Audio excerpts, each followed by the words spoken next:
Okay, everybody. Looks like everybody's entering the room. If you have any questions or comments, just put them in the chat. Aaron, we have everybody's entered now, it looks like. We're going to leave about 1 minute for people to enter before we start making introductions and get into the meat of the webinar today. Looks like there's still some more people streaming in. This is there's a ton of interest in this particular webinar. I think we have over 400 people that have registered. So we got somebody in the chat already. Who do we have? There we go. Will there be a link emailed for this meeting? It is being recorded, and we can make that available at the end, I believe.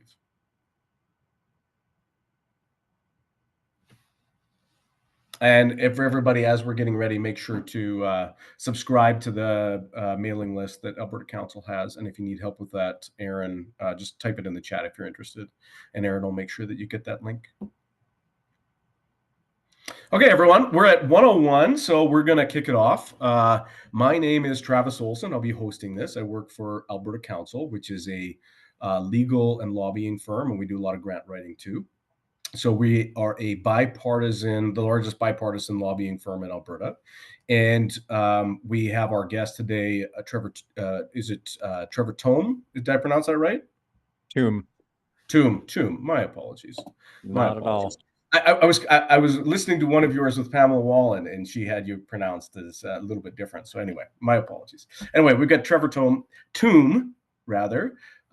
He's a professor at the University of Calgary in Department of Economics, and the director of fiscal and economic policy at the School of Public Policy. So in our firm, we were talking about the impacts of trade tariffs and how they were going to affect our customers. We were getting an awful lot of questions from the people that we do government relations for. And not all of us had all the answers, of course. So we've reached out to Trevor as a Canadian expert to come and join us. We've invited our clients. There's some MLAs on the call also to walk us through what this looks like, what the world today and the Canadian economy looks much differently than it did yesterday. So with that, Trevor, we've made the introductions. Do you want to just take it off for about 20 or 30 minutes, and then we'll open it up for some questions. So if you have some questions, feel free to type them in the chat, and we'll get to them if we can. Perfect. Well, thank you very much. And thanks to everyone for taking the time today. So, of course, we are entering a new reality economically in Canada as of this morning. Tariffs have been levied by the United States, and retaliation, at least phase one, has also begun as of just after midnight tonight. And so much of what I'll talk about today, I'm sorry to say, doesn't reflect like real-time modeling of what actually occurred this morning, but is based on some analysis in the lead up to this event based on kind of what's been communicated before and some various work that I've done for the Canadian Chamber of Commerce in particular, but also building more recently on work by the Bank of Canada, various financial institutions, and others that are really just trying to do the best we can during a pretty unprecedented situation. You do have to go back to the 1930s to find a moment where tariffs between Canada and the United States changed as rapidly and as sharply as they did this morning. So lots of unknowns, lots of learnings that I think we'll all be doing together. And so hopefully I can help set the stage and frame and help our thinking to understand this moment going forward. So I just share my screen here. I do have a set of slides to help with this to kick things off. Again, I'll plug the Canadian Chamber of Commerce paper that was, I believe, the first one to quantify the potential implications of a tariff between Canada and the United States. That's in the bottom right here, called Partners in Prosperity. So if you were to Google that, it's a useful paper to understand not just the implications of tariffs, but also what makes the Canada-US economic relationship both different than many other countries around the world, but also more important for both Canada and the United States in a way that I think is lost in some of the conversations south of the border. The chamber also has some really excellent real-time data that's continually being updated that breaks down trade by state, by province, by sector, and so may provide you with a very useful tool at the Business Data Lab at the Canadian Chamber to track things as all of this unfolds, and also to help in communications efforts around what the Canada-US trading relationship may mean economically for different parts of Canada and the economy. So before touching on trade issues and the potential implications of tariffs, I think it's natural and important to understand two key pieces of context around the Canadian economy today. Two pieces that I think, independent of the tariffs, might define the nature of Canada's economy both this year, next, and many years to come. First, let me start with uncertainty. Clearly, we are feeling a level of uncertainty that is quite a bit higher than in, I think it's fair to say, anyone's recent memory. We do have a measure of this for many countries, really excellent measure that utilizes some text analysis around the language that's being used in various media in terms of talking about economic and policy issues.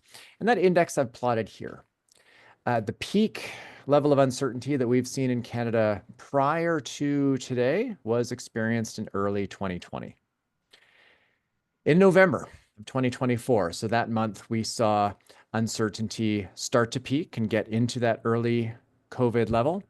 But by December, it rose to a level that tied with the worst point of the pandemic. January rose further beyond that, reaching roughly 1/3 higher than the peak of the pandemic. And February, we just got the data in over the weekend, and the level of uncertainty in Canada is now roughly double the worst point in the early part of the pandemic. And that does feel right. Aside from whatever the methods behind this index are, the amount of just open questions economically, both trade, but also policy, given an imminent change federally in leadership, an election to come. There's a lot of causes of this uncertainty, and this matters economically a lot. If you're a business thinking about a major investment decision, naturally and prudently, you would likely pause until some of this uncertainty is resolved. Various empirical studies tracking this measure of uncertainty to employment and investment, mainly in the United States around the financial crisis, but they suggest that an increase of uncertainty of the scale that we're observing in Canada right now, which I should note is a 500% increase relative to 1 year ago, might be associated, if historical relationships hold, with a drop in investment in Canada by 25% and an increase in the unemployment rate by a full percentage point, roughly 200,000 jobs, give or take, just from uncertainty alone. Now, a lot of that is driven by business investment decisions, but individuals too, prudently maybe increasing, out of just pure precautionary motives, savings, spending less, affecting service providers, for lack of a better word, expendable types of services, restaurant meals, things where families may be cutting back on, especially those employed in export-oriented sectors. So later in these opening remarks, I'll turn to what the trade disruption might mean for employment in different parts of the country, Alberta included. Second piece of context is a longer-term challenge, but a significant one that will kind of make it more difficult to navigate these choppier, more uncertain waters, and that is productivity. One good measure of that is real GDP per person, which we've seen over the last roughly decade, flatlining. It's increased, but more recently decreased. You can see the drop down during COVID, but for the most part, it's no higher now than it was back in 2015. Or I shouldn't say literally no higher. It's averaged growth of 0.2% per year over that span of time, whereas over the 20 years prior to 2015, per capita growth and labor productivity growth averaged 1.5% a year. So we've seen growth in overall productivity over the past decade that is roughly the same scale as what we used to observe in your typical year prior to 2015. So real slowdown in the Canadian economy, and one that is not observed in other economies. The US is somewhat of an outlier relative to others, but 2024, Canada will be, for the first time ever, below the OECD average, the average of the advanced industrial economy. So we're lagging behind most others. And this is unusual. If you look back prior to 2015, for the 20 years before 2015, Canada and the United States tracked each other fairly closely. And this shouldn't be too surprising. So much of our economy is tied to the United States, both import and export. So when they rise and fall, we tend to rise and fall with them. So this divergence is somewhat unusual and enormous in terms of foregone economic activity, roughly now equivalent to about $640 billion a year in foregone economic output. Had we simply kept pace with the United States, which itself has simply kept pace with its own pre-COVID trend, we would be about 20% larger as an economy. And that's relevant because, as I'll mention in a bit, the consequences of a 25% tariff both ways by Canada and the United States might shrink Canada's economy by about 4%. So we have been incurring an economic disruption of a scale that is multiples of what we're likely to observe as a result of tariffs. Okay, and so our reaction to tariffs is of course, and rightly, significant and a great deal of concern, but the bigger problem for Canada's economy is one of productivity growth. Now, I don't eat up all my time on productivity, but there's a lot of sectors where this varies: agriculture, finance, retail, oil and gas. These are sectors that have productivity growth that now is actually higher than their historical average. Arts and recreation to a lesser extent as well, but most other sectors of Canada's economy have been lagging, and some, like construction, transportation and warehousing, utilities, manufacturing, they're seeing productivity actually decline by a lot over the past decade. And so thinking about improving the situation is one that I think requires us thinking about transportation, about manufacturing, about construction. And manufacturing, this will be one of these heavily exposed sectors to the trade war, and so it might see a deterioration even further in this measure. Okay, let's dive into trade. And I'll begin just with some high-level summary points around the economic relationship so that we can understand its composition and its importance for both of the economies. Now, first, the tariffs that we're seeing levied in the States on Canada, Mexico, and the incremental 10 points on China will raise the average tariff levels in the US to about 8 points. And that is a level we haven't seen since the 1960s, but notice the speed of the increase is something that now we haven't seen since the Smoot-Hawley tariff in 1930. So we're and where we go from here, Trump has signaled tariffs potentially levied on many other countries, Europe included, and if they follow through on that, then we may very well approach tariff levels that we haven't seen since the Depression. So it's a little bit of unknown territory at the moment. And for Canada, this is quite important, obviously.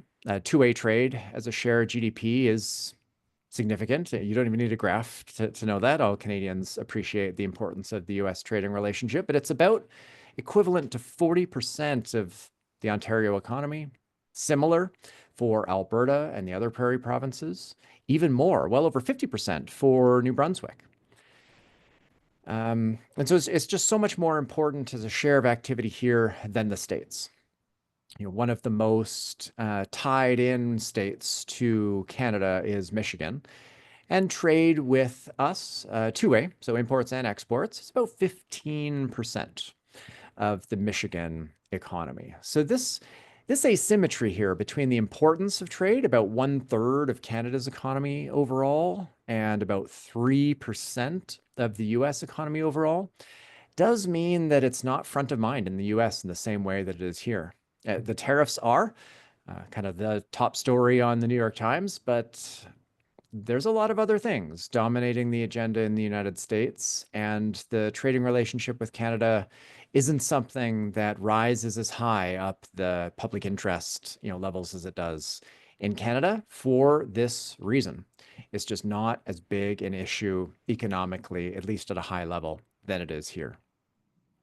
But that's not to say there aren't going to be economic consequences, real material consequences for the United States, because trade between our two countries is not in the way that most people think about it. We're not, for the most part, trading goods that you and I consume, us specializing in some that are then consumed south of the border and vice versa. $4 out of $5 traded between the two economies are in the form of capital goods and intermediate inputs, which means that tariffs will affect supply chains directly. And it's that channel that's critical, not just for Canada, but also the United States. If tariffs last for any meaningful amount of time, then it's going to change the way that firms produce goods and services on both sides of the border. And that's going to mean lower productivity in the US and in Canada. So the short-term disruptive consequences of the tariff for Canada is perhaps larger. But if things do change supply chains, then the longer-term implications for the US are also very real. Now, one motivation for the tariffs in the US is potentially revenue. We saw last week, Tuesday, I believe, passed through the US House of Representatives, a $4.5 billion tax cut within their budget bill. And tariffs may be a source of revenue to offset those income tax cuts. And targeted tariffs against Canada and the United States might interestingly be a source of revenue that is larger than broad-based tariffs globally. Now, to understand that, what I'm showing here is some analysis by Erica Young of the Tax Foundation in the US, which has been producing, I think it's, in my opinion, the highest quality real-time analysis on this from the US perspective. Broad-based tariffs on everyone in the world, and this is simulating, I should say, 20% on everybody, would raise about half what the US needs mechanically to permanently make the 2017 tax cuts law. But that would shrink the US economy modestly, eating into some of those gains, and retaliation by the world against the United States would shrink the US economy by enough to more than fully offset revenues from the tariffs. But if tariffs are levied just on Canada and Mexico, our ability to retaliate in a way that meaningfully affects the US economy is much more limited. And so the negative effect on US revenue from a smaller economy as a result of retaliation is perhaps barely measurable. And so the net revenue of narrower tariffs targeting us and Mexico may be quite a bit larger than broader based tariffs. And so I do kind of worry whether this is in part of the strategy, though this would take congressional action to start to codify within the bill. And that's not yet something that we've seen movements on, but something to watch. Finally, of course, references regularly made to Canada subsidizing the United States to the tune of $100 billion per year. And this is what the president is referring to here is the trade imbalance between Canada and the United States. An imbalance that is really due to oil exports alone. Now, it doesn't matter how you measure this. And so I'm just going to use US data. If you strip out oil and gas from Canada-US trade, they consistently have a large and stable surplus on the order of about $3 billion a month. It's oil that leads to the trade imbalance. And it's not a subsidy in the sense that they're purchasing oil from us at competitively determined prices. I tend not to ever say that the discounted Alberta oil is itself a subsidy by us for the United States, because it does reflect transportation costs. And so the differential is there for a real reason. But the imbalance between the two countries, it's oil, period. Surplus on most other things. That aside, that's only just one part of the overall financial flows. So another piece that I think is critical, and I'll circle back to this point at the end, is that if you look at where investment dollars go, they largely flow south. Payments net flowing into Canada as a result of our trade surplus, which is indeed roughly $100 billion a year, add to that about $150 billion in US investment into Canada, and you have about $250 billion inflows to Canada. But Canadians invest a lot more in the States, to the tune of about $400 billion a year. That overall the balance of payments between the two countries is a roughly $150 billion net flow to the United States. So the trade imbalance is just one part of this. The investment and capital flows heavily favor the United States. And that's, I think, in part because of the challenging productivity, growth issues, economic growth issues. The investment climate within Canada hasn't been as favorable. So the overall balance of payments between the two economies favors the US by a very, very wide margin. And I don't think that's broadly known, both by Canadians and by the United States. And we might think about doing a better job at communicating how much we invest there compared to the reverse direction. Now, what are the economic implications of this? Well, I don't know. We have some models, and I'll show you results from one of mine. Financial institutions have others. Various consulting firms have others. I think Navius has some of the most interesting stuff as well among that group. The Bank of Canada, I'll show you their results. Our last experience with kind of a broad tariff was Nixon, and this wasn't even close to what we see right now. This was a 10% tariff levied by Nixon on everybody, so not targeting Canada. It was on everybody, and it was just on dutiable goods. We don't need to get into what that distinction is, but it's about 1/3 of trade, exports by Canada to the United States, whereas the Trump tariffs are on about 80% of Canadian exports to the United States. So even the Nixon shock did have measurable implications. They lasted only 4 months, but we just don't have a lot of experience, certainly not in terms of the modern economy. So the simulation results that I've done with partners at the Canadian Chamber of Commerce suggests that if we retaliate, and we did, and we'll have a phase 2 retaliation in 3 weeks' time, then the real GDP shock to Canada might be on the order of 2.6%.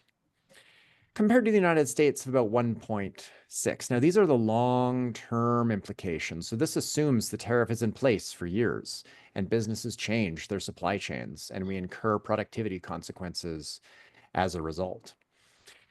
Now, others have modeled this as well. This gives you a good sense of scale. I think I'll turn just to the latest and perhaps most authoritative estimates from the Bank of Canada released in just a few weeks ago. They break things down into years. If there is this Canada-US trade war, as looks like has been started, then the first year we'll see a 2.5% reduction, roughly, depends on the scenario, contraction in the Canadian economy. Next year, about a 1 to 1.5% additional contraction. And then by year 3, growth returns to normal. So it's a 2-year adjustment process. And growth returning to normal in year 3 does not mean we've recovered. It means we have shrunk by 2.5% in year 1, shrunk further by 1.5% or so in year 2, and so would converge to a new lower trajectory that's 4 points below where we started. And so this is a little bit more costly than the 2.6 point cost that I had in my numbers. But that gives us a good sense of scale, 2 to 4%, something like a medium-sized recession is what the best analysis so far, and the bank analysis, Scotiabank in particular, is one that I like, around the same magnitude. So that's really the scale here. Now, in terms of jobs, there's about 2.2 million that are exposed to these tariffs. That doesn't mean that they're all going to be lost. No, not at all. I mean, exports will contract, but there will still be considerable trade. These are the kind of at-risk jobs, the jobs embodied within exports to the United States. In Alberta, it's about 315,000. So 15% or so, a little bit less than that. Okay, about 1 million in Ontario alone, 500,000 in Quebec. So Alberta is the third most exposed in terms of potential job losses, but as a share of total jobs, Alberta and Ontario are tied at the most exposed. Okay, Ontario, because of manufacturing. Alberta, oil and gas is important, but a lot of these jobs are tied to activities that are in suppliers to exporters located elsewhere in Canada. Okay, so big national supply chain implications where if there's a contraction in output in a plant in Winnipeg, that'll have implications for employment up the supply chain, many of whom are located in Alberta. How about income? This is where Alberta stands apart. For every dollar earned in each provincial economy, what we're looking at here is the fraction of those dollars that came from a US export. So in Alberta, 26 cents of every dollar earned, and I mean every dollar, business profits, rental income, wages and salaries, everything. 26 cents comes from the US. That's quite a bit higher than what we see in Ontario, for the simple reason that a lot of what Ontario exports is heavily intensive in inputs, many of whom, roughly $100 billion worth, imported from the US. And so when there's a contraction in output in exports there, it has less of an effect on income earned by businesses and workers, like profits and wages and salaries within Ontario, just because it has a higher intermediate input share. Whereas Alberta, a lot more of our exports, far less intensive in inputs, energy in particular. There's a lot more gravy on that transaction, generating more income here. So the 10% lower tariffs on energy will, of course, dampen that. But that, even with that dampened effect, kind of gets us in line with the scale of the exposure that we're seeing elsewhere in the country. So Alberta's not in any way materially insulated from the effects of the tariffs, even though energy has that lower rate.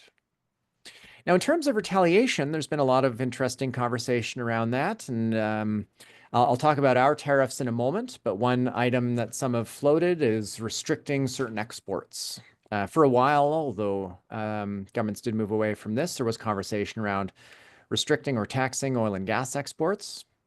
Just yesterday, or if not the day before, Premier Ford mentioning restricting nickel exports. And so that's where some policymakers are thinking about retaliating. So it's worth asking where income is generated from exports to the US to, I think, intelligently decide on what retaliation might make sense. So oil and gas extraction, this just generates an incredible amount of income for the Canadian economy. The amount earned in income, corporate profit, wages and salaries, government royalty revenues added up to 150 billion in 2022.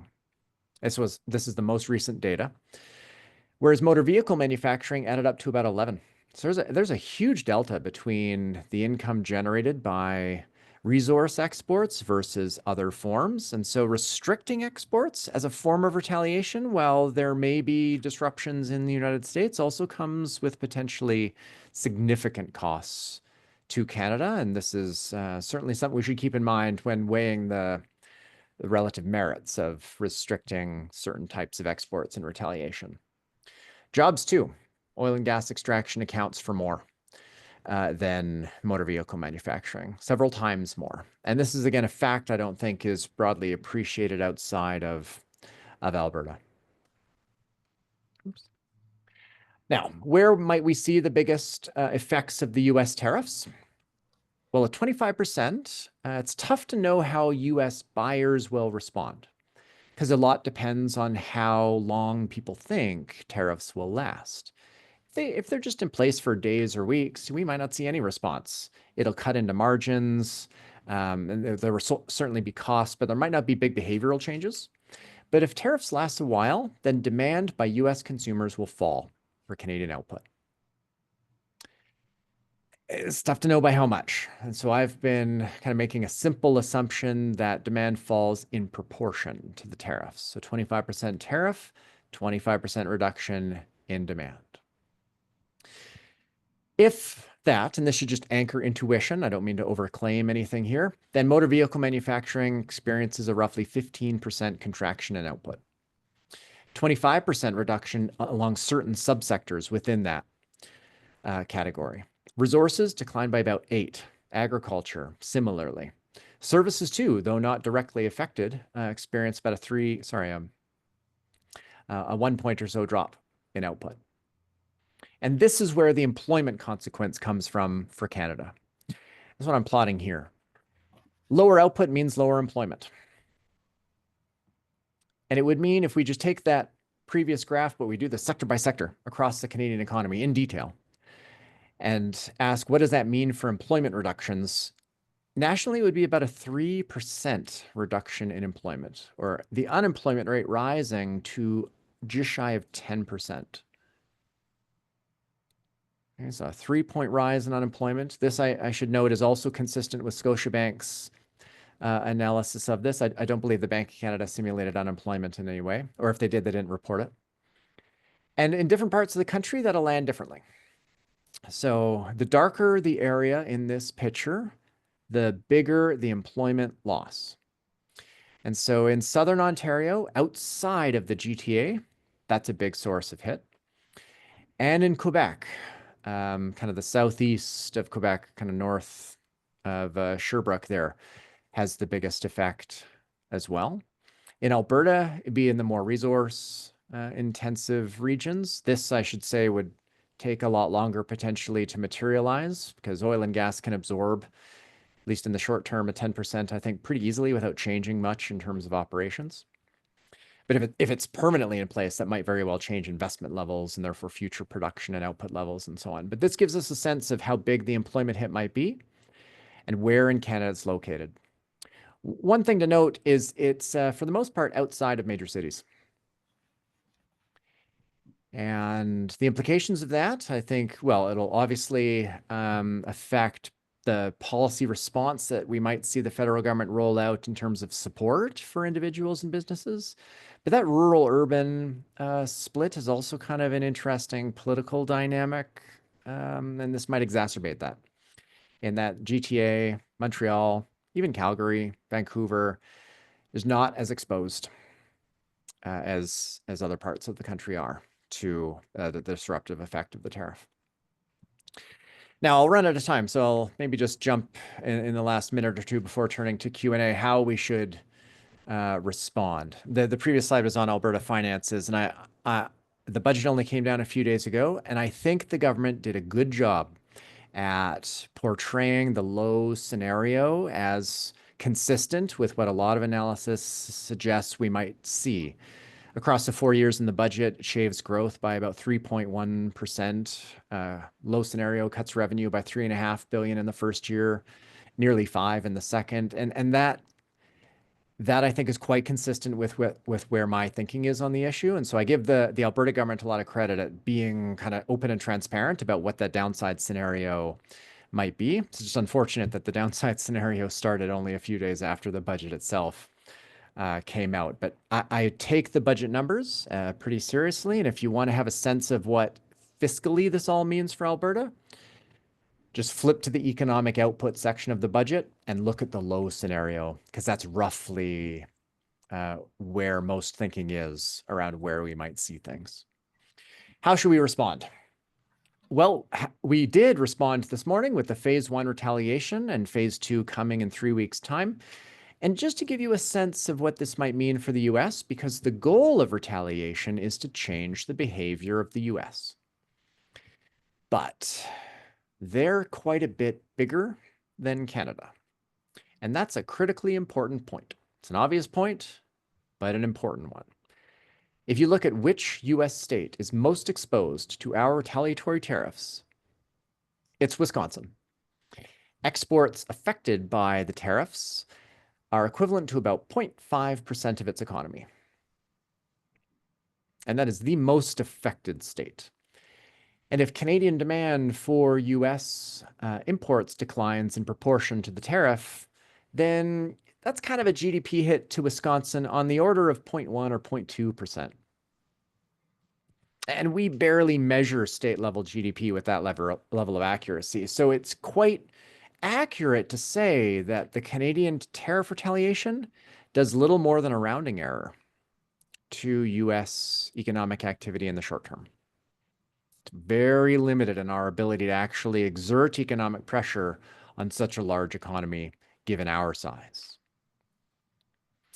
And so I tend to think retaliation in the form of tariffs or taking American liquor off the shelf, this is perhaps a necessary response of government because public pressure is enormous, but we need to understand that it's unlikely to do anything that will change US behavior because the consequences of our retaliation on them economically are so small.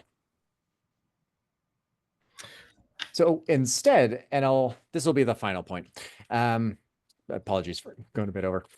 Last point.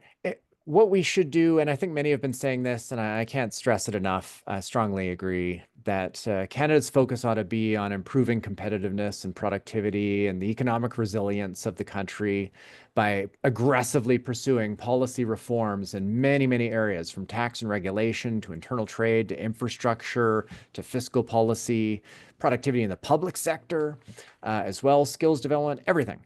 We need to much more aggressively prioritize economic initiatives to boost growth so that we can remain competitive despite the tariffs.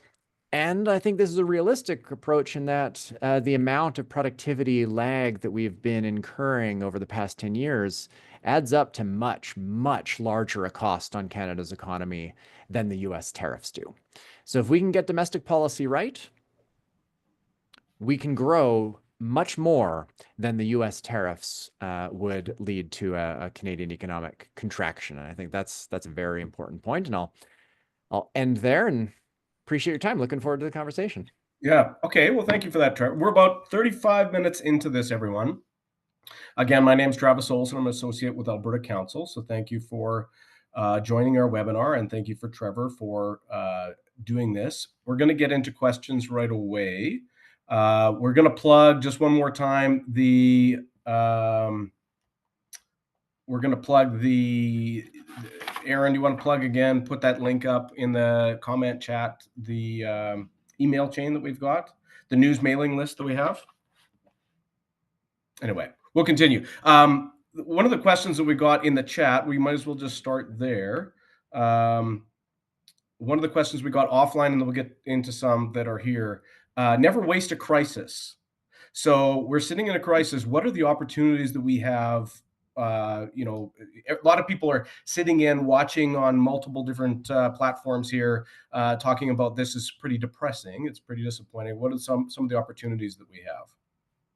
So I'll note that what we're seeing by many policymakers is exploiting a lot of opportunities that we do have in different areas. We've seen accelerating approvals of different resource projects in British Columbia. We saw Manitoba step forward with considerable resources to help the rail line in the Port of Churchill, potentially facilitating expansion there. We saw Tim Houston, and I want to give big kudos to the Nova Scotia Premier for proposing what is perhaps the single most significant policy change on internal trade in Canadian history by a very wide margin, by saying we will recognize credentials and regulations as valid for compliance in Nova Scotia automatically if any jurisdiction reciprocates. And interprovincial trade is one of these areas where we could grow the Canadian economy by a larger amount from that alone than the disruptive effects of US tariffs. And so getting internal trade right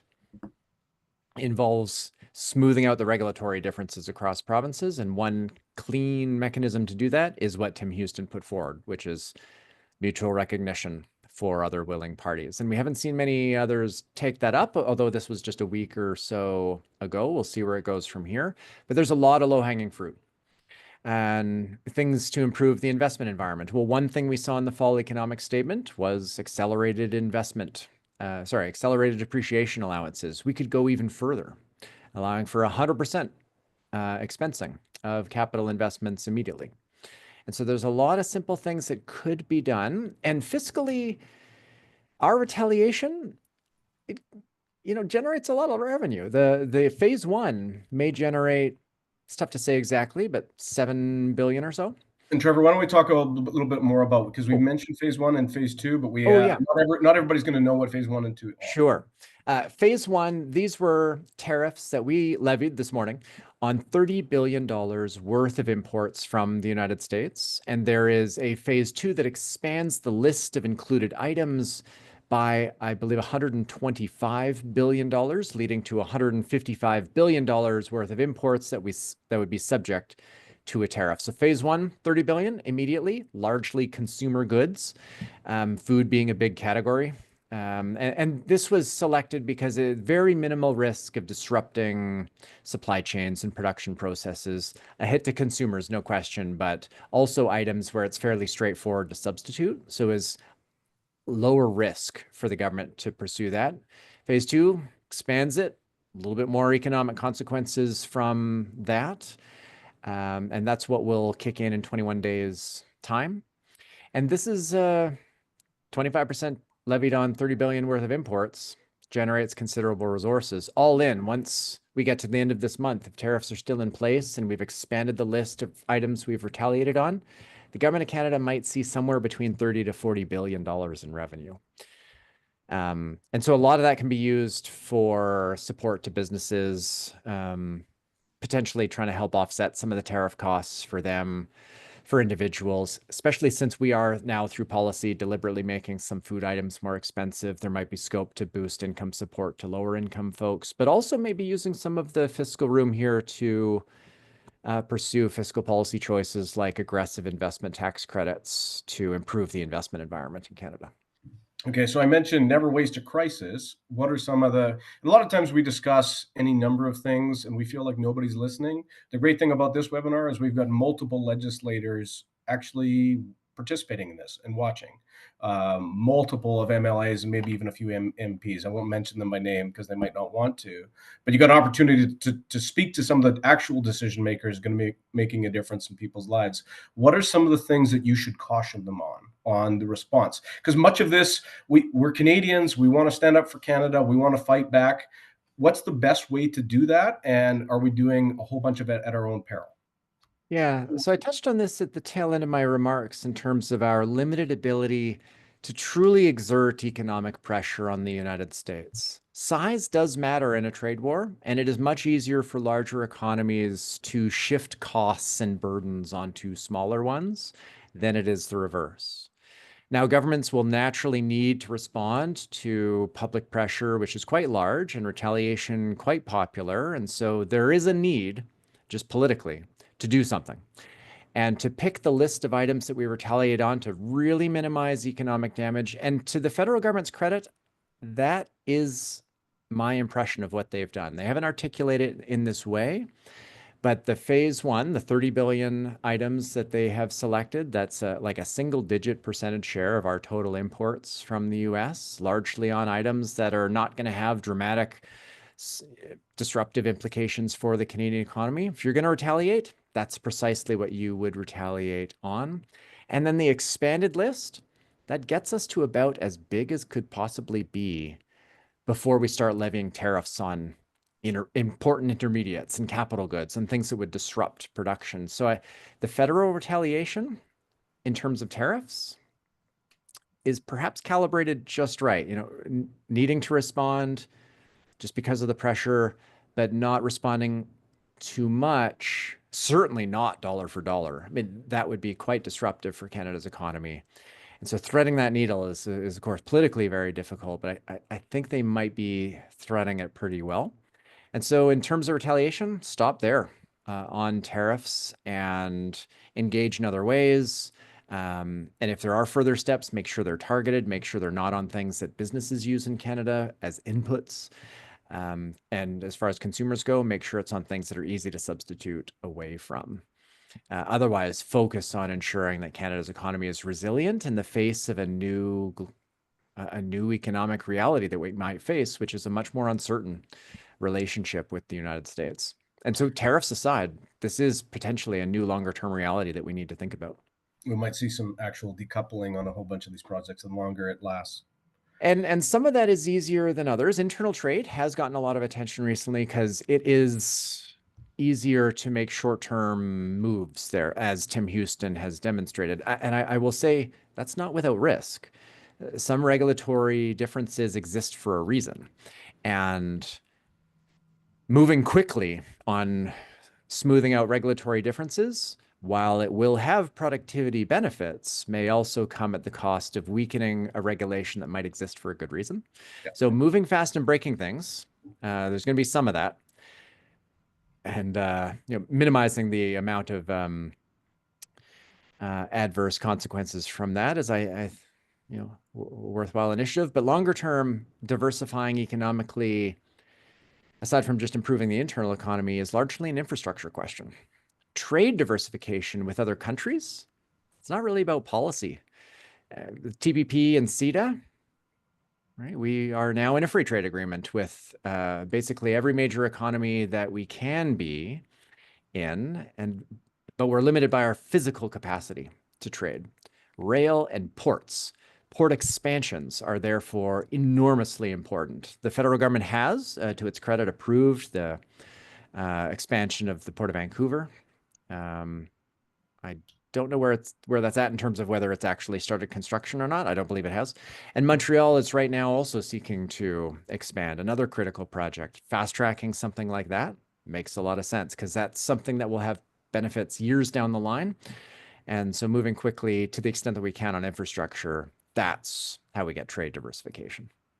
One of the questions we've got from, and I'm doing my best to get to your questions. Some of them I'm going to kind of concise them rather than read out your question. But one of is, where can we find a list of the goods impacted by tariffs? I know the government of Canada has ones that the government of Canada has what our reciprocal tariffs are going to be.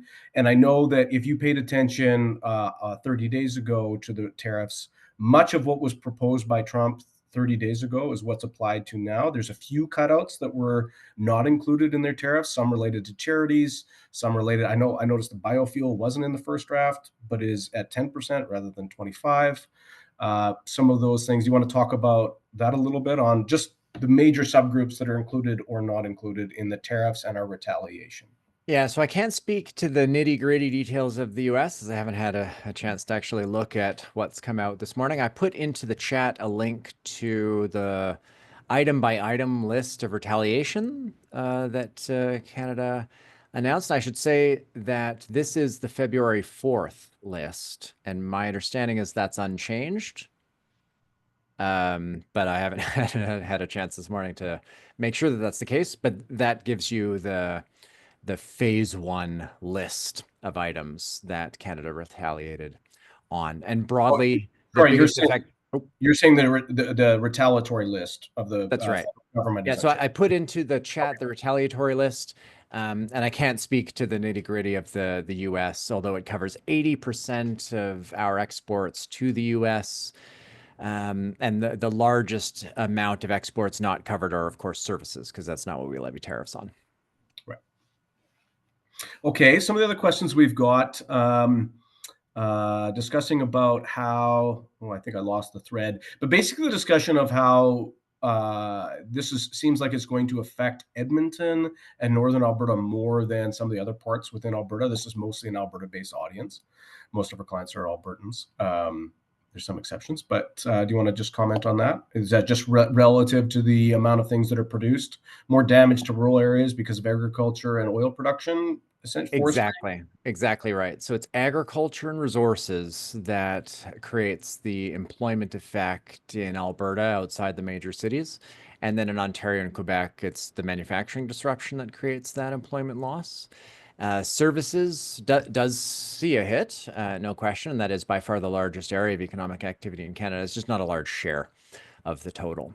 And so Edmonton is actually not all that much more exposed. Edmonton and Calgary, quite similar, less than 1% in terms of the output and employment effect. So it is in this province and others outside of those cities. The least affected parts of Alberta is Banff and Jasper. Right. Some of the comments, both in the chat and some of the texts that I've gotten from friends that have sent me requests, a lot of people are talking about just in general, people want to react in some way. We saw a reaction from Ford's administration in Ontario talking, and I don't know if you caught it because it was only about an hour before we started, that he announced the 25% export tax essentially on power going into the 3 states that purchase power. I did not see that.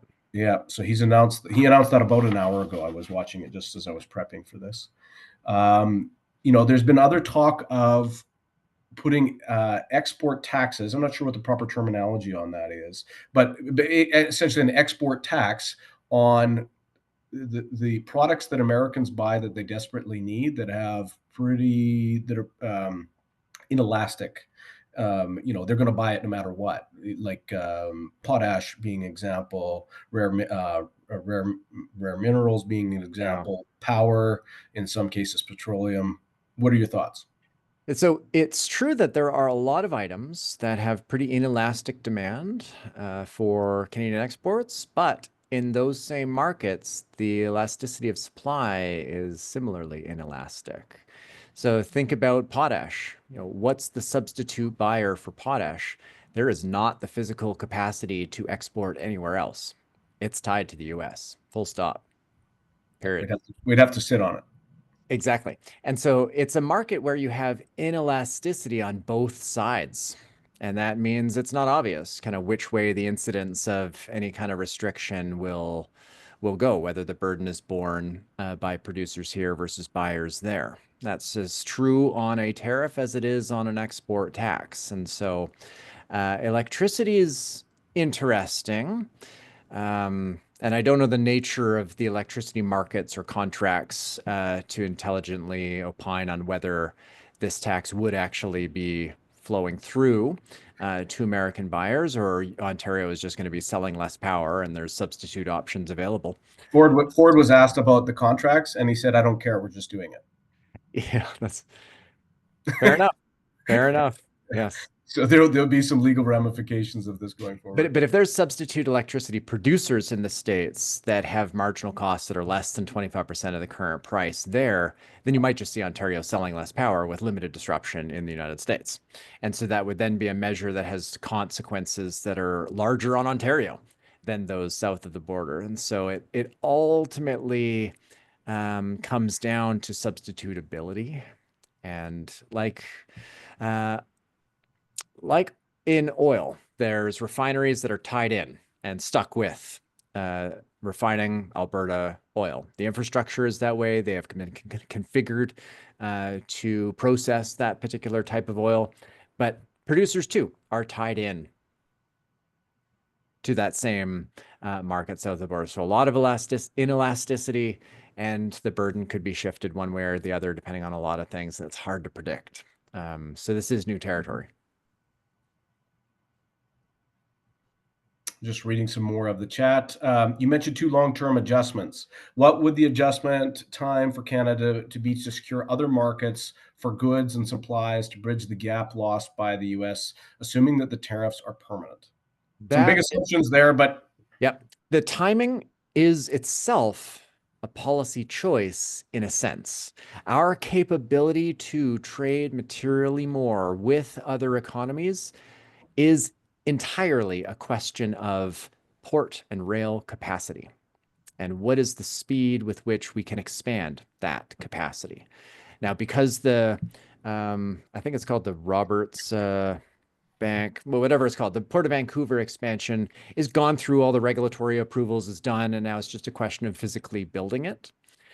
And so that may be faster than others, but to the extent that there's an ability to expand rail capacity and expand port capacity that has regulatory barriers, those barriers binding as a policy choice. And so making decisions like in BC to fast track certain projects, to jump over what would have otherwise have been some hurdles, is a way for us to speed up our ability to trade with others. And indeed, if these tariffs are permanent, having the capability to trade more with others will be valuable, especially as CETA and TPP complete their phase-in process, as tariffs are gradually ratcheted down over time. And this is what why don't you explain what CETA and TPP are? Because not everybody might know. The Trans-Pacific Partnership is a trade agreement that Canada has signed with many Pacific economies, Japan being the largest of them, but Vietnam as well, Australia, New Zealand, Mexico is a part of it as well. And then CETA is the Canada-EU trade agreement.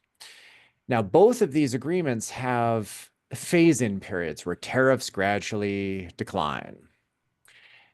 And we're in the process of phasing in that liberalization now. But our capability to trade more with those markets is inhibited far less by tariffs than the physical ability to move a good in and out, which is a question of ports. And we are effectively, in any meaningful way, at capacity in terms of our ability to ship in and out, whether by port or by rail. And so how much of the lack of productivity is to us not having the infrastructure facilities at ports, at rail, pipelines, pipeline capacity? We talk about Energy East. We talk about our ports. We don't have liquefied natural gas facilities. We've just turned away so much business in the last, I'm not going to use a specific number of years that's associated with a party, but we've turned a lot of business away. How much of the lack of productivity is because of that? Good question. And thank you for mentioning pipelines and LNG facilities. I've been mentioning port and rail, but I really mean infrastructure across the board. And how much of that contributes to the productivity decline?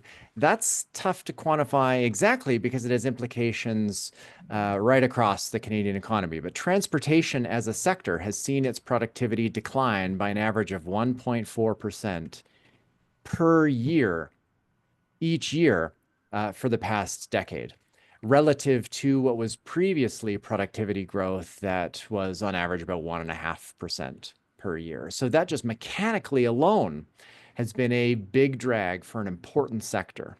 And then the indirect effects of this pulling down productivity of many other sectors has also been quite material. If there's disruption in rail, for example, the most heavily affected sector is residential construction. And so when productivity falls in transportation, that drags down productivity in any other area that uses heavy things, like construction, right. Sawmills being the second most affected sector. So I'd say, transportation infrastructure is a critical component, although I can't give you an exact number, of the productivity slowdown. And itself is also tied to issues like interprovincial trade. Because the physical ability, regulations aside, to ship from one part of Canada to another is also constrained by pipelines, by rail, by road quality, and so on. So we got about 90 seconds for one last question, and I'm going to ask a question from Gene. Given that the U.S. Tariffs run counter to the current CUSMA or USMCA, how long does it take for penalties and compensation under the agreement to take effect? And would those offset damages in Canada in a material way? That's an interesting legal question. So there's dispute mechanism processes built into the agreement that take years to work out. We just look at softwood lumber and 10 years. How long these very long processes. But whether or not these tariffs are a violation of the agreement, I'll leave that to lawyers to examine. There are provisions within the agreement, as there are every trade agreement, for national security exemptions. No country is constrained if they believe that a tariff measure is in their national security interests. Whether or not these measures could be said to tick that box is kind of a question of US law and how it defines the president's authority in this space. There's almost surely going to be some litigation in the US on this issue, as there was with Nixon in 71. And so I guess we'll see, but it'll take years. Well, the initial tariffs on the weapons-grade aluminum that he made, what was that, 7 years ago? There was an actual national security reason to do that under the Emergencies Act. Yeah, and that's fair enough and easier to understand. Yeah, that's a massive stretch to have that applied here. But it doesn't necessarily need to be military. It can be the authority that the president has at least proximately used to levy the tariffs is under an International Economic Emergencies Act. And again, it's a legal question about whether he's overstepped or not, but that's a U.S. legal question. Yeah. And for those of you in the chat, and we got to conclude this in the next minute, for those of you in the chat that ask questions as to why Trump is doing this, I think there is certainly another agenda there, but I don't think either of us are inside of Trump's brain. So I don't think we're going to try and address that one. Yeah. But with that, Trevor, thank you so much for coming. You are I've admired you from afar on your brain and how you talk about this on international matters like this. And we were really happy to get you to come address our clients, address the lobbyists within our firm and our legal team. And I think we're all a lot smarter having had this discussion, even though maybe slightly more depressed. But sometimes answers, we're pulling back the curtain on these tariffs a little bit. For those of you in the chat, sign up for our news mailing list. And if you have specific questions about your sector, especially if you're a client, reach out to your associate. We'll do our best to get back to you to explain this to you. I know a lot of you have a lot of questions. My phone has been wildly busy today and yesterday. So with that, Trevor, thank you so much for coming on. We'll have you on again if you're willing to do that. And hopefully this is a short-lived tariff. We get back to doing business, but regrettably, this is what we have for now. Thank you. It's a pleasure. Okay, thanks everyone. Thanks for joining.